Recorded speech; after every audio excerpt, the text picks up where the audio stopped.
The event will begin now. Good evening.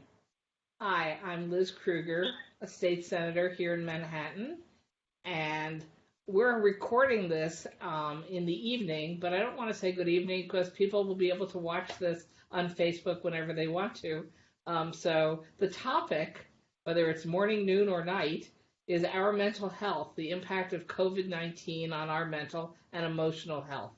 I'm delighted to be joined tonight by two people who are going to help contribute to all of our mental and emotional health at this time. I just want to remind some people, you might be watching on Facebook or you might be listening in on the phone. If you are on the phone, please understand you need to remain on mute. This model is not designed to allow other people to speak, just to listen. And if you are on Facebook, you can write questions in for the guests, although quite a few people gave us questions in advance, so I have some questions already. Others will come through Facebook. But unfortunately, if you're listening on the phone, your role is to listen and absorb tonight, not to participate.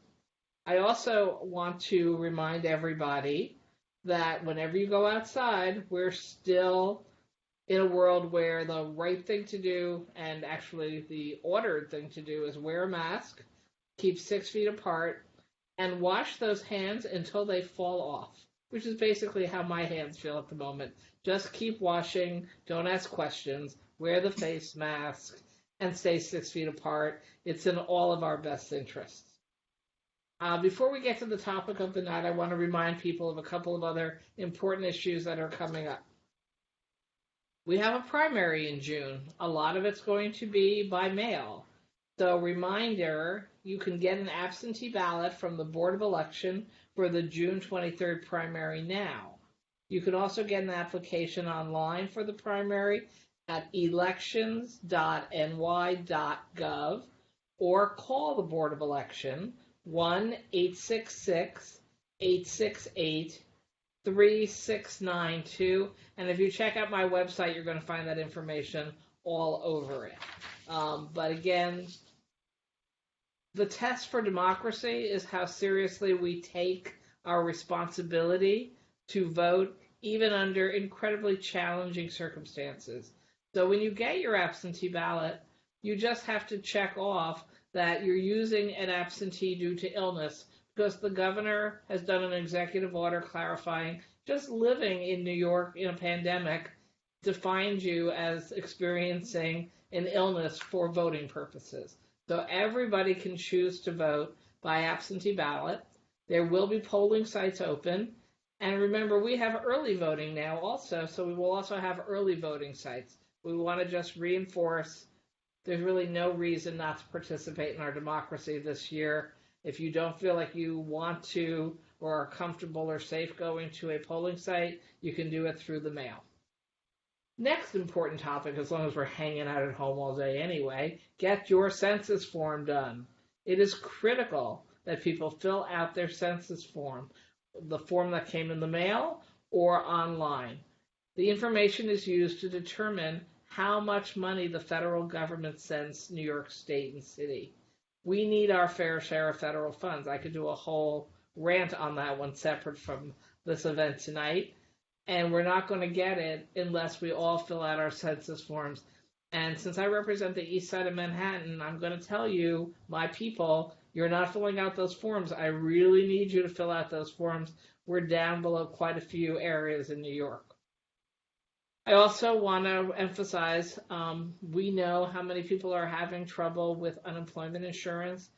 So many of you are calling my office every day with issues related to unemployment insurance. The state knows they got caught off guard without enough people to process the applications. I believe we've hired now up to 3,000 additional people to help with Department of Labor applications. But in order to help people understand this very complicated process of how you apply, because now it's 3 different categories of benefits, we worked with the group Community Service Society and created a video with basic information about these 3 benefits, how they interrelate. how to communicate with the Department of Labor, and how to get that application done. So if you go to my website, you can access the video on unemployment benefits. And if your concerns are not addressed after watching the video and taking notes, then call my office. There are also a number of sort of hotlines that are referenced in the video to help you get information, because there's lots of different scenarios. All right, now we're going to get to tonight's event. COVID-19 impacts all of our mental health, not only frontline workers and first responders, but it impacts our mental health and our families. We're trapped in a home.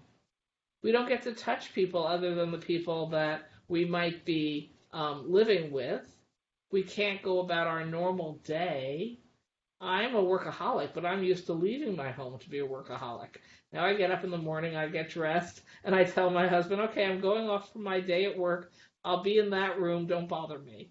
And then I sit and I try to get as much work as I can done using Zoom discussions, phone calls, emails, texts. My phenomenal staff are out there in their homes trying to do the same thing, being value added. But who's kidding who? We're all a little nervous about what's going to happen next. I'm government, and I'm telling you, government's winging it a lot of the time. We're figuring it out as we go, and we're making mistakes, and we don't even have all the answers. And we look to science and medicine to help give us the answers, and they're phenomenal. They're phenomenal people doing phenomenal work, but guess what? They don't have all the answers either, and that gets me very nervous. I'm looking for those people out there who can tell me everything I need to know so that I can move on with the rest of my day, the rest of the week, knowing that we're going to get past this all. I know we are, but every time I hear a storyline about if you go back too soon, the whole thing can blow up in your face, the numbers can reverse and get worse again, we might see a morphed version of the virus that gets people sicker. Now we've learned that children can be developing certain illnesses correlated to COVID. There's something new to worry about every day. So even though I'm a pretty glass half full kind of person by nature, some days I got to push myself to remember that I'm the optimist in the crowd and that we are going to figure this all out because we're all worried. And I think that it's particularly important to be willing to admit that. I talk with my sisters and my nieces and nephews far more often. I demand photos of anyone who has a child under 6. Like, oh, are you talking to me? Send me a photo now. I need to see a small child living their life as if nothing's going on. So I encourage you, if you know anybody who has small children, you have small children out there in your extended family, get them on a Zoom or in your FaceTime or any kind of camera system and just have pictures of what they're doing that day. The other day, one of my nieces was with her, she has 3 little girls, and she was doing a science project in her backyard where the children were digging for worms and making new environments for them. And the 4-year-old made her worm a bed, a blanket, and a pillow out of leaves. Well, I laughed a good hour over that. I'm not sure if in normal circumstances that would make me laugh for an hour, but just the concept that there are 4-year-olds out there in backyards digging up worms and thinking they need comfortable beds just cracked me up. So I don't know if we can all be humored all the time, but again, try to do good things for yourself. Try to find the joys that are still out there in your own life and in the world. And listen to our presenters and hopefully come away with some additional new ideas. If not, if you'd like, I'll send you the photo of my niece with the worm in the bed. So I'm really delighted that we have Lisa Furst, the Assistant Vice President of Advocacy, Policy, and Education at Vibrant Emotional Health. And then she will also be joined by Cristina Harris, Director of Training at the Center. Lisa Furst will present on how COVID-19 impacts our mental health, common symptoms we may experience when we may need to seek professional help, and resources to enhance our resiliency and help us cope during this really tough time. Before I introduce our first presenter, please remember, keep your phone lines on mute. After the presentations, I will moderate a Q&A, and we will have questions again that have been submitted in advance, and those of you on Facebook can be typing your questions in now to get ready. So with that, I'm going to hand over the presentation to Lisa Furst. Good evening. Good evening. Thank you so much, Senator, for having this forum, for inviting us to join you. And I am going to ask those of us watching to join us still as I share my screen. I've got some slides to show you as we have this discussion. So hopefully everybody can see my slides. So really I was asked to talk about all of the things that the Senator just mentioned, but I really want to focus also on our resilience. That's really what this is about. How do we support ourselves and each other to get through this difficult time? And as the Senator said, we will get through it. We're going to have to take care of ourselves and each other as we do. So this is just a snapshot of what we're going to cover in the next few minutes today. I am going to talk about some common distress reactions that we are having in the current moment and that people have when emergencies like a public health emergency happens. I'm going to talk about the body stress response. What is it that happens in our brains and in our bodies that causes us to feel some of the uncomfortable ways that we feel? And we're also going to touch base on talking about how to calm the stress response. We're going to have an exercise to help us to do that. We're going to talk about resilience, what it is, how to support and build it, and when to seek professional help. When would it be a good idea to connect with some extra supports? I do have some resource information I am going to share. And as I mentioned, we will have what we're calling a grounding exercise, something that we can do to support our well-being tonight. So we're in an unprecedented situation in the United States where the whole country is facing a pandemic that is considered a disaster. And whenever there's any kind of disaster, we know that people are going to experience distress. It is a given. It doesn't mean anything is wrong with anybody. It's just what happens to human beings. That being said, not everyone is affected by a disaster event or a public health crisis in exactly the same way. So we all may have different responses or different severities of response. It may change from time to time throughout the pandemic.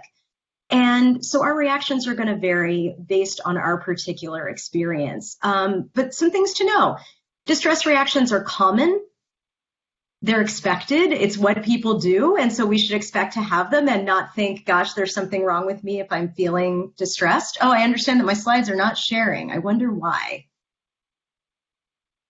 Forgive me, there's a technical difficulty, which I am going to remedy.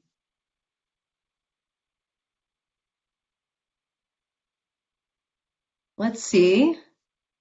We're seeing them now. Very good. Oh, I'm so sorry about that. I'm not sure what happened there. I forgot to hit share screen. Despite practice. So let me.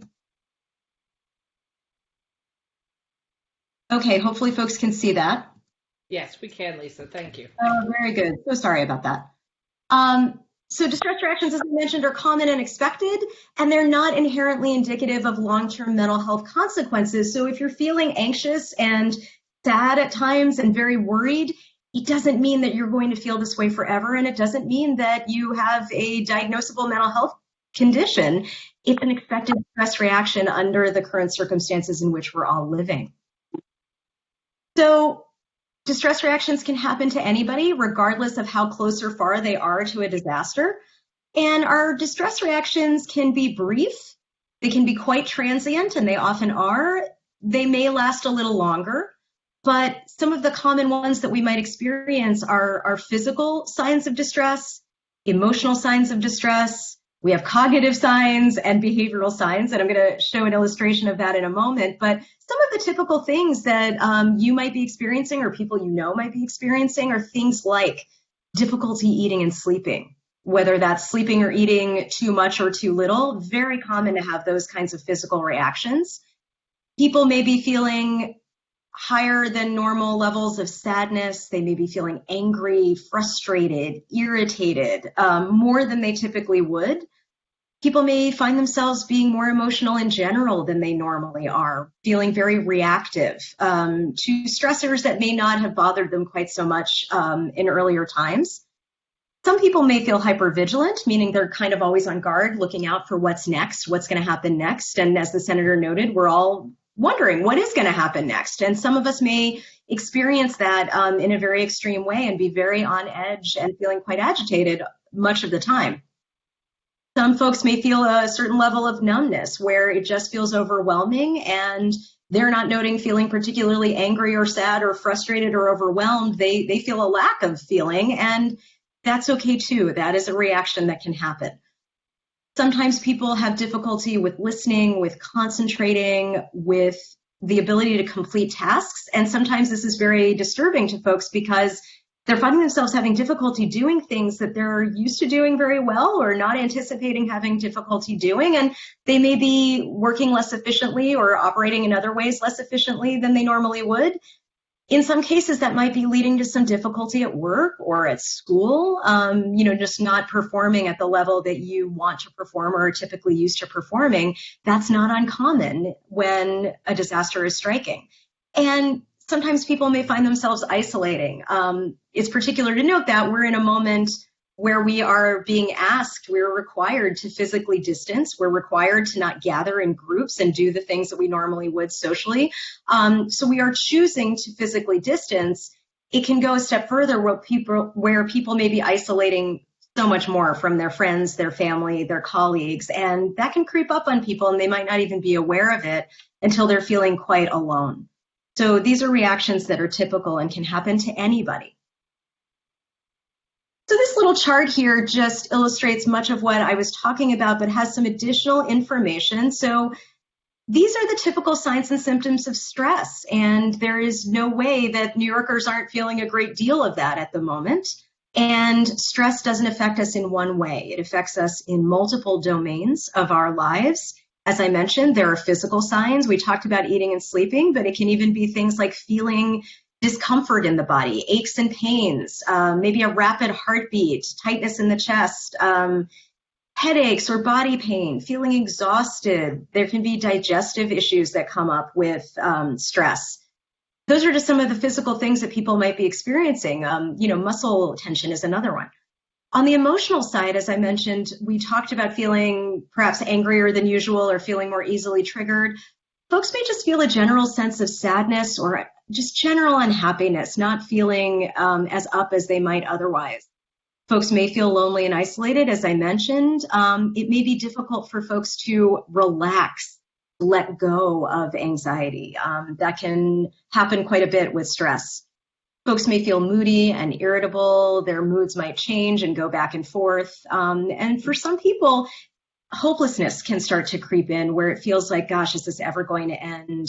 Are we going to get through this? It just feels like this has been going on so long. And those are all completely understandable feelings. We are going to get through this. It may be uncomfortable at times as we are getting through it. What we find are that our ability to think clearly and to execute tasks the way we normally would also can be impaired, as I mentioned earlier. So folks might also be finding themselves having memory problems, muddled thinking, difficulty making decisions, in addition to the other things that we talked about. Worrying is actually a cognitive sign as well as an emotional one. So worrying might make us feel anxious, but worrying is a kind of going over something again and again and again in a very fearful way, and that can be both a cognitive and an emotional sign and symptom of stress.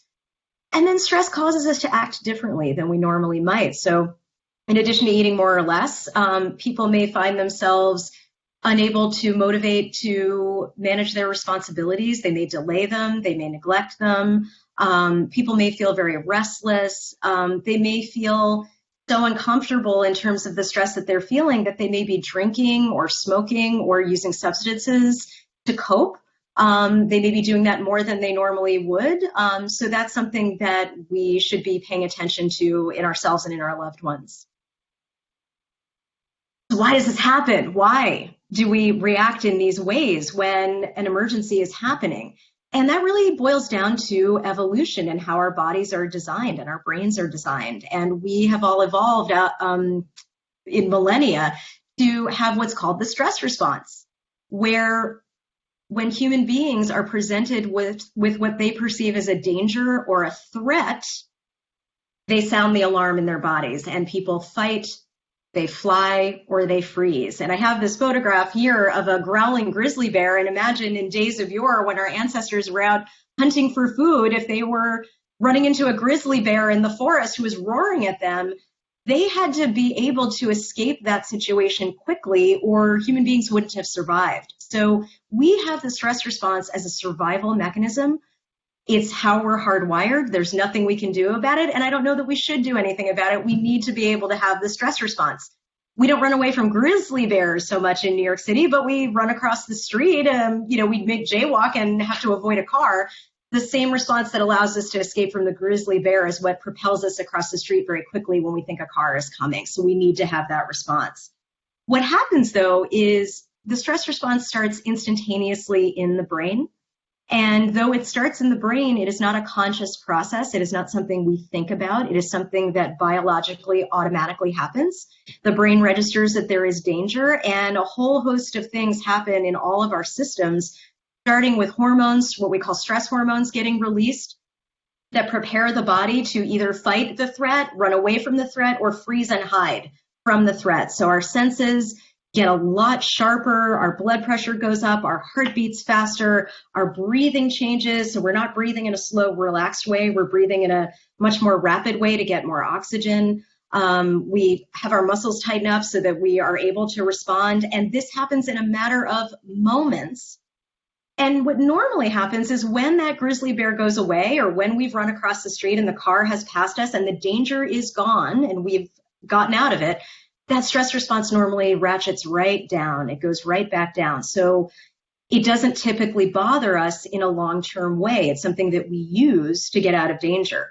In the 21st century, we're not often confronted with immediate threats like grizzly bears or other immediate threats to our lives every moment. We have different kinds of stressors that are maybe lower threat, but more chronic. And we certainly are all experiencing a threat right now, which is the pandemic that we're all responding to. And so our brains and our bodies are revving up in exactly the same way as if we were fighting a grizzly bear, only there's no bear. There's this ongoing public health emergency. And if we aren't aware of our stress response and we're not taking some moves consciously to calm that response, it's going to take a toll on us over the long term and have a negative impact on our emotional well-being and our mental health. So it's important to understand that and know how it manifests. Now, that being said, just like the stress reaction is inborn and something that we have and we need to survive, I'm happy to say that all human beings have resilience and we can support and strengthen and grow our resilience. And what I mean by resilience is the ability to adapt in the face of adversity, such as when a trauma happens or other significant stressors happen, like the current moment. And resilience allows us to bounce back from those difficult experiences. It's not that those things aren't hard, but resilience allows us to bounce back and recover. And very often people who have experienced difficult experiences will describe themselves as having achieved real significant personal growth as a result of having managed the challenge in the first place. So though no one ever seeks out the kinds of emergencies that we're dealing with now, people will find themselves having grown as a result of managing it, though it may not seem that way in the moment. And resilience, happily, is not binary. It's not a situation where you either have resilience or you don't. Everybody has it. Everybody can foster and strengthen it and grow it. And some of the ways that that can happen is to build and maintain our connections to each other. Again, we're in a moment of physical distancing, but to the extent that we can avoid social distancing, as the senator was saying, stay connected however you can. That doesn't just feel good in the moment, that actually builds our long-term resistance. So staying connected is critical. Fostering our wellness and well-being, and what I mean by that is engaging in self-care, not just the bubble baths and the chocolates and all of that fun stuff, but things like paying attention to our eating and sleeping habits, and are we moving, and are we doing things that are intellectually stimulating? Are we taking breaks from disaster material and reading about the pandemic and so on? So good self-care is a piece. Finding purpose.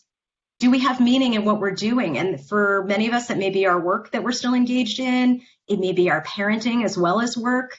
It may be volunteering, which people are still doing. It may be getting involved in the community. It may be helping get the word out about the census, whatever it is. Finding purpose so that you feel like your efforts are part of the greater good is a big boost to resilience.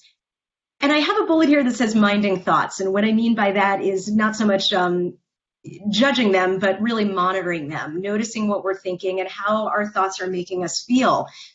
Trying to keep perspective so that when we have these moments that, oh gosh, this has been going on forever and it feels like it's going to be forever, it's not going to be forever. We don't know when we'll get back to normal completely, but we know it's not going to take forever. So we want to keep that perspective.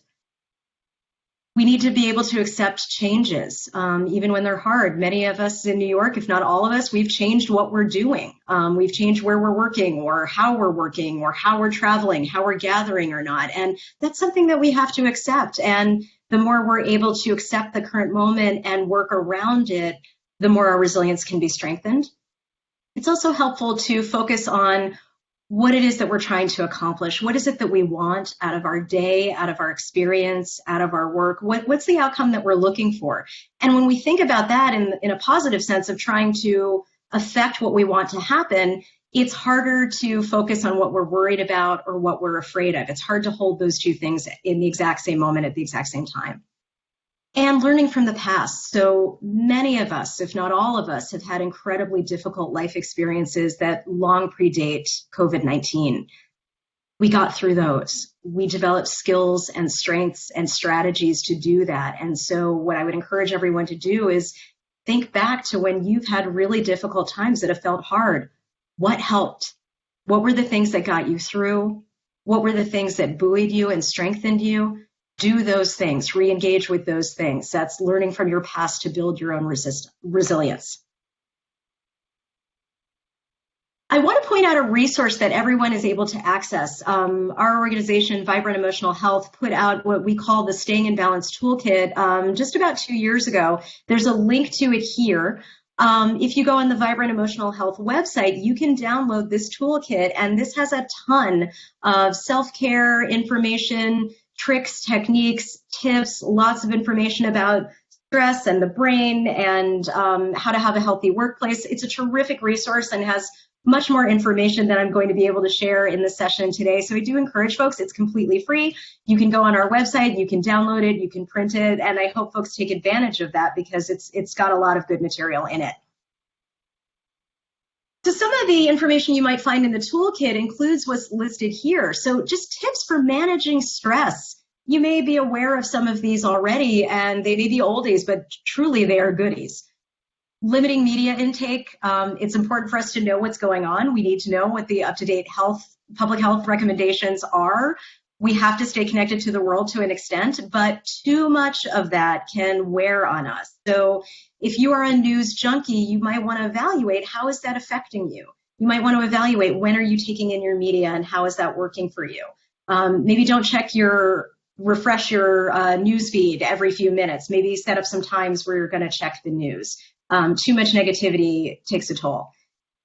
Things that are basics, making sure we're eating regularly and eating healthy foods and adding movement in our day. Even if we can't keep to our normal exercise routines at a gym, there are other ways to add in movement and maybe exercise at home or in your immediate surroundings. Trying to get the best sleep that you can. These are the basics, but they do a lot for us in terms of maintaining our resilience and managing stress. Dedicate some time to enjoyment, to relaxation, to doing something fun, something that gives you joy. Maybe it's looking at pictures of little ones, as the senator said. Maybe it's reading.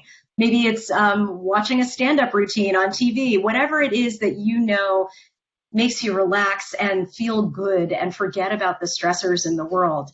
Do those things. Do some of that every day. Something that can also help is to the extent that you can, I know we may all be living and working in small spaces, to the extent that we can manage our environment and not have clutter around us, even if that's just a small workspace that we carve out for ourselves that's relatively clean, and make it as attractive as you can, that has an impact on us. If you can have images of nature, that also helps. Relax one and take in something else. Certainly, there is a time to say no. So if there are too many tasks going on, or you've set an agenda for yourself and it's really too much, it's okay to revisit that and say, you know what, I'm not going to do these 10 things today. I'm going to do 5 of them, and that is okay. I'm going to put off the things I don't have to do, really. Lisa, this is Liz. Yeah. That's perfect Yeah. because I've actually let you go 5 minutes over, and I know you have several more slides. So I'm wondering whether I can ask you to speed up. I will do. Speed up, and hopefully we'll get to some of these in the questions that we're going to ask you. That's great. So I have a slide here of some relaxation techniques, some of the things that you know about. You can take a look at those. And I want to encourage folks that in the Staying in Balance Toolkit, there is a self-care action plan that you can do where you can assess your own self-care and how much of that you're doing and develop an action plan to actively take care of yourself every day. And so that's in the toolkit as well. And when to seek professional support. This is basically get help when your distress reactions aren't getting better over time, they're getting worse, you're having difficulty functioning at work, at school, in your family, in other interpersonal relationships, and that's not getting better. If your coping strategies that normally work aren't working as well, or you're finding yourself using alcohol and other substances to cope, you want to reach out. And certainly you also want to reach out if things are getting so difficult and painful that you are having thoughts about suicide or that life isn't worth living. Those are all signs to reach out. And where you can reach out is you can contact NYC Well, which is New York City's mental health service. It is available 24/7. There are counselors there all times of the day and night. You can call 188-NYC-WELL. You can text WELL to 65173. Or you can go to the website and chat with a counselor on the computer using the chat function.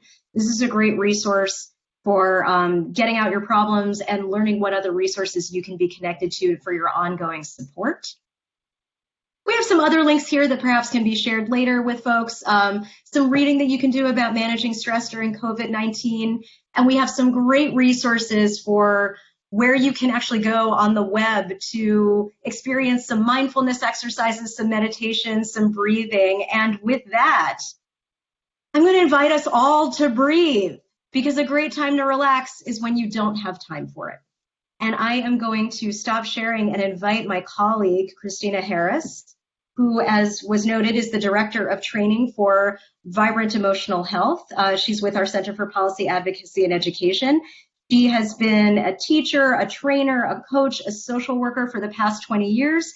She is a certified health coach, and she is going to lead us in a grounding exercise. Yes, thank you so much, Lisa. Hi. I'm so grateful to be here this evening. And thank you, Lisa, and thank you, Senator Krueger. I'd like to just share a quote that I read online recently that really resonated with me. It's from a therapist named Lisa Oliveira, and it says, "We, all of us, are currently going through a collective traumatic experience. Trauma is often thought of as too much too fast, which is exactly what's happening. Of course you're exhausted. Of course you're afraid. Of course you're overwhelmed. Of course you're clinging to certainty in the midst of so much unknown. Of course you aren't as productive, feeling foggy, or wondering how can I possibly go through so many waves of emotions all in one day. This all makes so much sense in the context of our circumstances. So be gentle with yourself. Have compassion for your process. Give yourself grace. You are good no matter how you are managing this completely new experience." And it just really struck me that we all are going through this together. This truly is a collective trauma. And so, as Lisa said, self-care is not just a nice thing that we do on the side. It is a radical act of self-preservation. And so I'd like to just lead us in a breathing exercise and a stretching exercise or two, and then we'll go into the Q&A. So I invite you to join me for this. So breathing is something I think that we all take for granted. Luckily, our bodies just do it. But it also is an incredibly powerful tool for providing oxygen to our body and deep relaxation. So I want to share with you one technique called the 4-7-8 breathing technique. I like it because it's very concrete, and it's also a way to bring your body back into balance and to regulate that fight-flight response that Lisa was talking about. Very simple. So you'll breathe in through your nose for 4, a count of 4. You'll hold at the top, so you'll hold your breath for a count of 7, and then breathe out through your mouth for a count of 8. Notice the exhale is longer than the inhale. So we oxygenate our body, and then we're able to really release. So I'd like to encourage you to join me. You can, if you want to put your hands on your belly, you can actually then feel your belly expand. That's where we get nice belly breath rather than this, right? So you can join me, and eyes open or closed, it's up to you. So we're going to breathe in for 4. You ready? And breathe in. 2, 3, 4, and hold. 2, 3, 4, 5, 6, 7, and breathe out for 8, 3, 4, 5, 6, 7, 8. We're going to do it again, and I'm just going to do the breath instead of count. So are you ready? Here we go. Breathe in.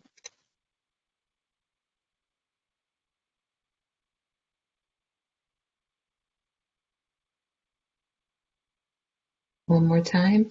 Breathe in. Hold. And breathe out. This is a technique that can be used, and when you use it regularly, it actually can put your body into a deep state of relaxation. So for those who may be experiencing a lot of anxiety, if you're having difficulty sleeping, it is a breathing exercise that can be done to enhance your ability to fall asleep quickly. So I did want to share just a couple more because breathing is wonderful. You can do it anytime. You are doing it all the time. But I also did want to share a couple of stretches because we also want to innervate our bodies, right? I'm going to move my chair out of the way. Certainly, I invite you to join me in the stretching while standing, or you can do it in your chair. So a quick and easy stretch is you stretch all the way up. You can take your left hand, hold your right wrist, stretch as high as you can, and stretch over and exhale as you stretch. Back up, switch hands, right hand goes on the left wrist, stretch it up, breathe in, and exhale. I'm going to just do one more stretch. You can bring your arms down. Oh, that always feels so good. And one more that will really help energize you. If you're someone like me who has been sitting, doing a lot of work lately in your chair, some spinal twists can be really great. It gets all of the oxygen flowing and helps your brain have more focus. So, very simple. You can put your arms out and just twist, twist, not too hard. Don't pull any muscles. Twist, twist, twist, and back. Okay, so one final breath here. Just wanted to share some breathing, some stretching. It is key that we are practicing self-care in this challenging time. And I'd like to end with a quote by Audre Lorde. I have come to believe that caring for myself is not self-indulgent.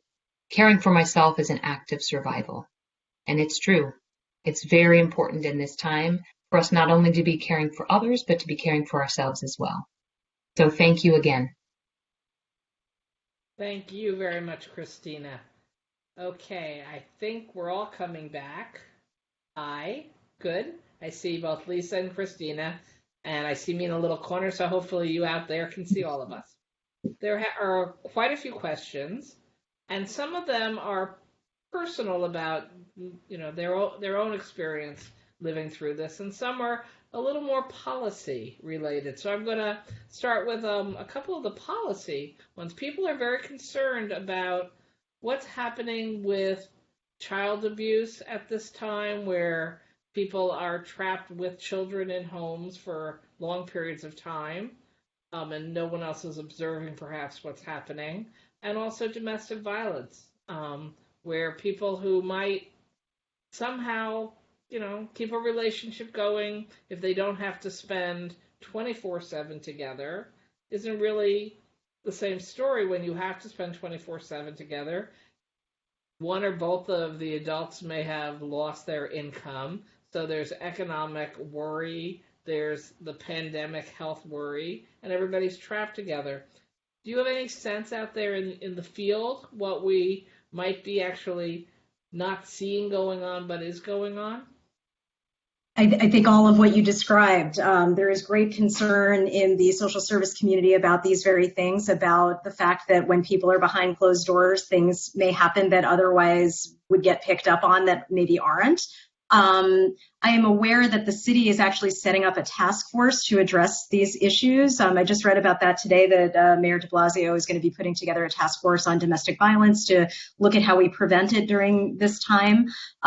What I do want to encourage folks is that if you feel like you're in a situation that feels dangerous or scary at your home, there is a helpline, or a hotline rather, that you can call that is run by Safe Horizon, and that is 1-800-621-HOPE or 1-800-621-4673.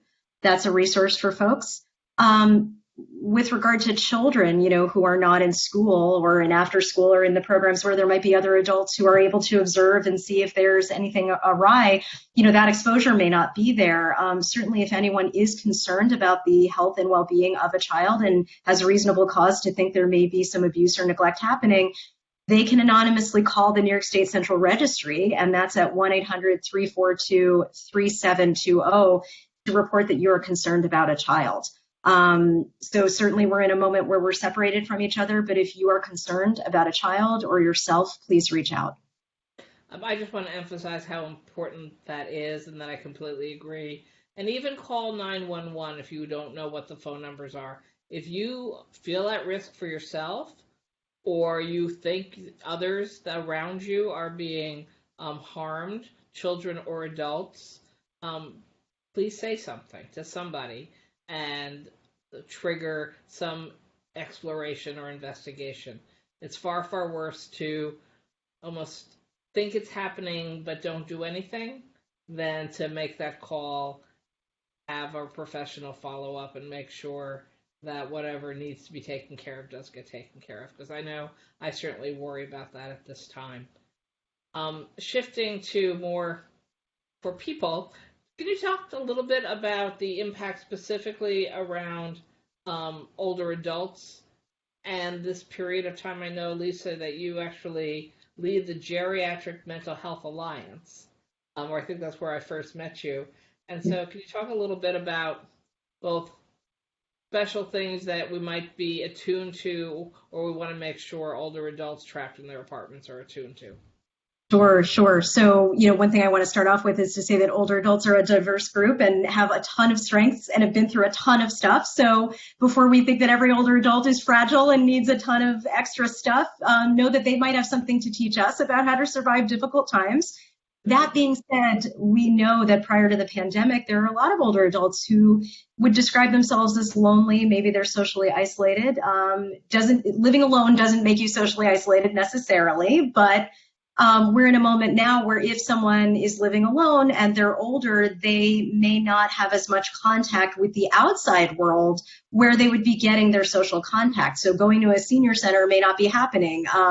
If they're getting a home delivered meal, that person may not be lingering to chat with them in the way that they normally might expect. So what I would want folks to know is that we're all vulnerable to isolation right now. Older adults may be particularly vulnerable, at least some of them.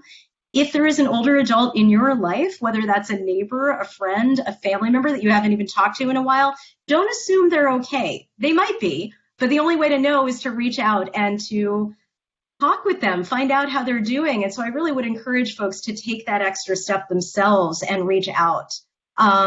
There are resources for older adults. There are, DeRoad is a wonderful organization in New York City that has the University Without Walls program that folks can speak to each other on the phone, take classes, and have groups. So finding alternate ways for older adults to connect is critical, and reaching out to those folks who are older that are in our lives is also really, really important. Thank you. So this is probably the question that everyone has, even if everyone didn't write it down, how do you go on with the sense of helplessness that comes from thinking you're putting your life at risk every time you leave your house?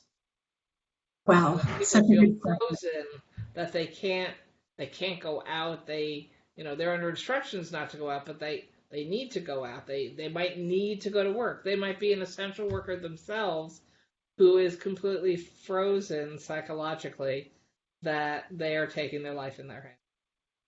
That is our reality, that there are some people who, by the nature of their work, it is not an option for them to work at home. It's not an option to stay at home. They have to go out. For other people, they have to get food. They have to get prescriptions. They have to go out. We all have to go out. I think it's really important here to recognize what we can control and what we can't. We can't control the bigger picture, which is what's happening directly with the pandemic itself. We can't control what other people do. We can control things that we do. We can decide, for those of us who aren't essential workers who can make some different choices about whether or not we go out, we can choose to take precautions. If we are able to have access to those masks that are required, use it. Wash your hands, as the senator was saying. Keep walking in such a way that you're socially distancing from socially distancing and physically distancing from others, even if they're not from you. So I find when I'm walking around, I'm paying attention. So if someone isn't distancing from me, I'm making sure I'm crossing the street or otherwise using strategies. That doesn't magically solve the reality of what's going on, but it reminds me that there are things that I can be doing. And you want to evaluate, do I really need to go out? Is this thing that I want to do really important? And if it is, and it could be, then you make those choices and take those precautions. It's exhausting to have to think about that, and I have a lot of empathy, and I can relate to that. It's tough, but focus on what you can control. Thank you. So I suppose quasi-related, it's more a question for me than either of you, but I'll read it and then try to answer it. So cannabis could help with some of these ailments that people are feeling and the anxiety and the pressure. Any chance my marijuana legalization bill might get brought up in this session? I've been working on that bill for about 5 years. I would love to tell everyone yes. I'm not sure when we're going back into full session because we are also operating as a legislature through a Zoom system right now. But I do get that question very frequently. And I get more and more of my colleagues saying, we should just get that done. We need the tax revenue at the state level since we're going bankrupt. And it's just foolish for us not to have dealt with that. So I will remind people, New York State has a medical marijuana program. And medical marijuana may be a much less dangerous drug than you might find yourself thinking you should turn to if pressure on you is so high and you are suffering from anxiety, suffering from almost the equivalent of a PTSD. And I would encourage people who actually think that they might need medical marijuana to actually treat a mental health issue during this time to reach out to doctors who actually are approved to evaluate whether medical marijuana might be a solution to some kind of illness you are suffering from, whether it is a medical illness or a mental health illness. So again, we're all learning about telemedicine to see our doctors, but I believe that there are still quite a few doctors approved to prescribe medical marijuana who are operating here in New York City, even through a telemedicine system. And again, I'm not telling you that you need medical marijuana. That's not for me to say. But I do know that I have spoken to many substance abuse experts who have told me that when their patients can get access to medical marijuana, they actually successfully wean themselves off of much more dangerous drugs that they may have been using with or without medical oversight. So I think, Lisa, earlier you talked about watching, do you drink too much? Are you taking drugs you shouldn't be taking? I think, all of these are little cues for us to watch for ourselves in our own mental health. I don't know that that you have a formal position, but that's I think the question was actually addressed to me anyway, so you don't have to have a formal position. Um, all right. Will there be a proactive assessment effort to reach out to those first responders who are functioning in zombie-like states and they have PTSDs and they don't understand how this will impact them? I guess this is people who've seen this here and are worried about in the states that haven't really yet been under lockdown and under such intense pressure in their own cities and towns. That are we making sure we tell them these are things to prepare for?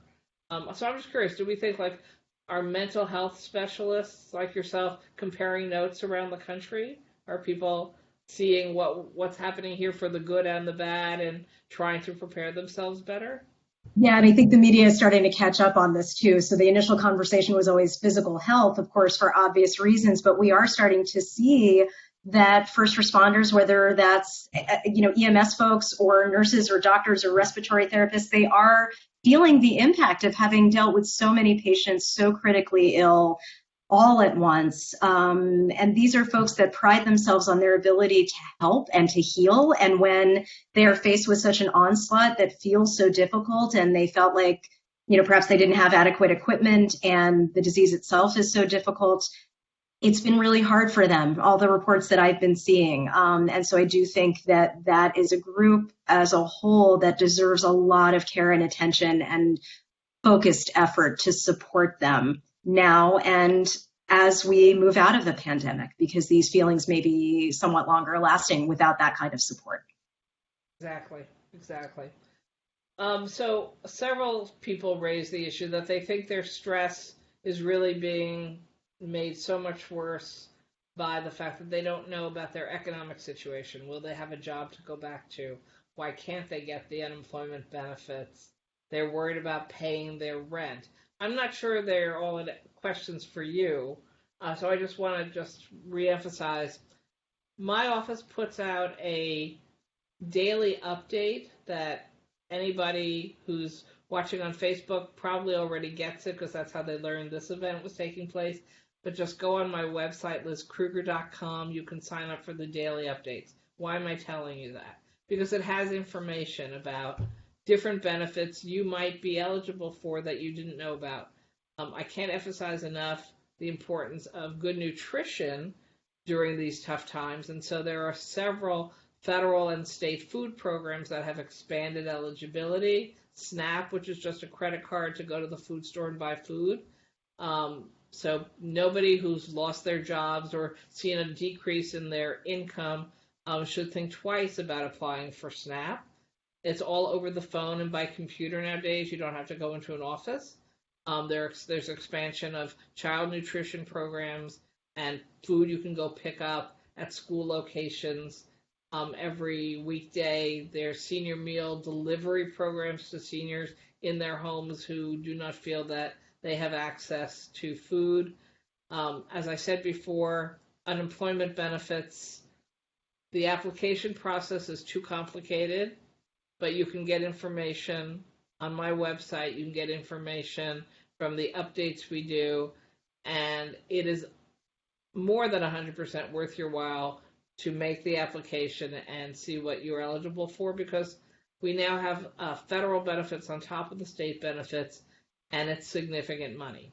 The other real worry I hear about all the time, and it might trigger calls to you, I'm afraid I won't be able to pay my rent, and I might be facing an eviction when this all ends.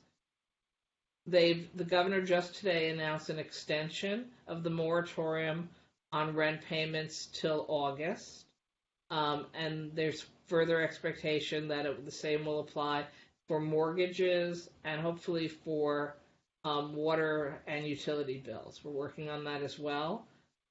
We still have a lot of answers we have to come up with so that post-pandemic everybody gets out of the house. We declare the emergency over. We don't want huge numbers of people piling into housing court facing evictions because they don't have the money that they need. So we know it's It's a real set of issues out there that we need to work on, but I just want everyone to know, check out the benefits that are available. Keep asking for help.